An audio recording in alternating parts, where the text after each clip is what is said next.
samping kanan perlihatkan. Kemudian penembakan terhadap korban Saudara Winarso dengan menggunakan senjata api non organik, ya, senjata api non organik atau senjata non standar atau senjata rakitan, ya. Jadi ini bukan senjata standar TNI Polri, bukan senjata yang dibuat di pabrik, tapi senjata yang memang dirakit secara manual, ya, tidak tanpa pabrikan, tanpa standar, ya. Jadi memang adanya cuma ini saja. Nah, tingkat merusaknya juga berbeda dengan apabila senjata standar. Dan untuk motif dari kasus pembunuhan ini, dari keterangan tersangka atas nama MD alias ID melakukan penembakan dikarenakan yang pertama sakit hati, ya. Jadi yang bersangkutan tersangka sakit hati karena pada saat pemilihan kepala desa Padangkuas tahun 2019, yang mana orang tua tersangka, ya, orang tuanya saudara MD tersebut yang bernama Suwanto ikut pencalonan kepala desa, namun tidak terpilih, ya, tidak terpilih, di mana saudara Winarso atau korban ini disuruh untuk mencari suara, ya, mencari suara untuk Pak Suwanto, namun berbalik ke pihak lawan, berbalik ke calon kepala desa yang lain, sehingga atas dasar tersebut yang bersangkutan tersangka merasa sakit hati. Dan yang kedua, tersangka juga sakit hati karena diejek oleh korban, ya, dengan perkataan tersangka mantan napi dan tidak akan jadi orang atau tidak akan dapat punya masa depan, sehingga tersangka tersinggung dan emosi, ya. Itu yang ancaman pidananya, betul. Untuk ancaman pidananya, ya, ancaman pidananya terhadap saudara tersangka atas nama MD alias ID dikenakan pasal 340 KUHP subsidiar 338 KUHP dan diancam dengan hukuman mati atau penjara seumur hidup atau hukuman dalam kurun waktu tertentu paling lama 20 tahun. Ya, kita kenakan 340 subsidiar 338 KUHP pasal pembunuhan berencana. Hukumannya jelas, ancaman dengan hukuman mati dan penjara seumur hidup atau hukuman dalam kurun waktu maksimal 20 tahun atas nama MD alias ID. Kemudian bagaimana kami pengembangan terkait dengan asal-usul senpi yang digunakan oleh saudara MD sudah kita kembangkan dan diperoleh hasil,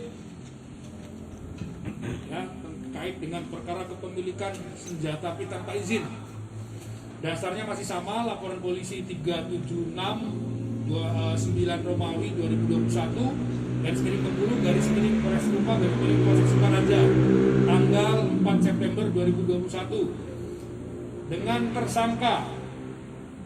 tersangka NG alias Maman, NG alias Maman bin Nirwan Junaidi, umur 23 tahun, agama Islam, jenis kelamin laki-laki, pekerja tidak ada, alamat tersangka di perumahan Betungan Raflesia Asri, Beringin, RT 47 RW 11, Kelurahan Betungan, Kecamatan Selebar, Kota Bengkulu.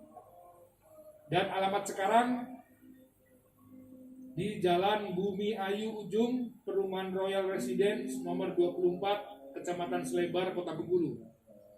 Ya. Kemudian dari saksi-saksi yang sudah kita periksa, sama seperti yang kejadian pembunuhan tadi, dengan tersangka MD alias ID, ada 3 yang sudah kita periksa dan sudah kita kembangkan. Bagaimana tersangka MD mendapatkan senjata dari MG, dari tersangka MG. Jadi dari hasil pemeriksaan tersangka MD yang melakukan penembakan terhadap korban saudara Winarso, bahwa senjata api beserta 2 butir amunisi aktif didapatkan dari tersangka NG, ya, NG alias Maman, dengan cara membeli seharga Rp700.000. ya, dibeli dari saudara MG atau Maman harga Rp700.000 pada tanggal 21 Mei 2021 bertempat di rumah kontrakan tersangka, rumah kontrakan Maman yang beralamat di Kelurahan Bumiayu, Kecamatan Slebar, Kota Bengkulu. Kemudian diambil keterangan juga dari saudara MD, dibenarkan oleh tersangka Maman. Hasil pemeriksaan terhadap tersangka MG alias Maman ini masih kita kembangkan, ya, masih kita kejar. Namun demikian dari kepemilikan awal saudara Tide masih berasal dari Maman, ya. Namun oleh penyidik sampai dengan saat sekarang masih kita kejar kembali terkait asal usul kepemilikan atau bahkan mungkin pembuatnya, ya, masih kita kejar. Namun demikian untuk proses saat ini, ya, dengan modus operandi yang tadi saya sampaikan, pelanggaran pasal 1 ayat 1 Undang-Undang Darurat nomor 12 tahun 51 tentang kepemilikan senjata api tanpa izin dengan ancaman hukuman penjara setinggi-tingginya 20 tahun. Ya. Undang-Undang Darurat 12/1951 kita masih kembangkan sampai asal usul terakhir dari kepemilikan senjata, ya. Sampai dengan saat ini masih dilakukan pengejaran dan pengembangan penyelidikan gabungan baik oleh Polres maupun oleh Polsek. Barang buktinya nanti bisa kita tampilkan sama-sama apabila rekan-rekan ingin mengambil gambar yang lebih baik. Tidak terkait dengan kasus pembunuhan, ya, ada juga barang bukti yang lain, ya, masih kita kembangkan juga, namun tidak terkait dengan kasus yang kita tangani. Oke, yang lain kan ini kita suruh balik lagi. Ya, lanjut. Kalau dalam istilah kita namanya residivis, ya, yang bersangkutan pernah masuk juga lembaga kasus curanmor tahun 2012. Ya, divonis berapa? Divonis berapa? Divonis 2 tahun. Ya, artinya kalau residivis itu orang yang pernah melakukan tindak pidana dan sudah pernah dihukum. Itu namanya residivis. Jadi yang bersangkutan residivis tindak pidana curanmor tahun 2012, vonis 2 tahun. Artinya ucapan korban itu sudah lama membekas di hati. Enggak, pengucapannya pada saat kejadian. Ya, artinya si korban mengata-ngatai, apa sih namanya? Menghina, ya, menghina sehingga si tersangka menjadi sakit hati. Ini secara cash ke saudara NG alias Maman sebesar 700.000. Jadi kan tadi udah saya jelaskan ketemu di rumah kontrakan, berarti tidak ada online-onlinean. Ya. Kembangkan.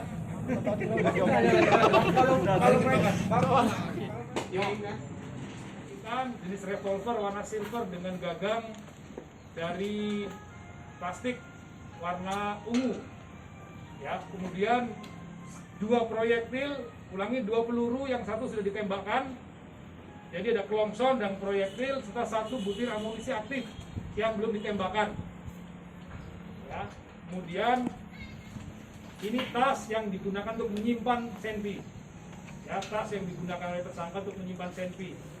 Dan ini adalah pakaian yang digunakan pada saat kejadian. Ya, korban. Pakaiannya korban pada saat kejadian. Kemudian yang satu adalah 1 unit sepeda motor yang digunakan oleh tersangka, ya, jenis Honda bebek. Itu ya, sudah. Kasihan.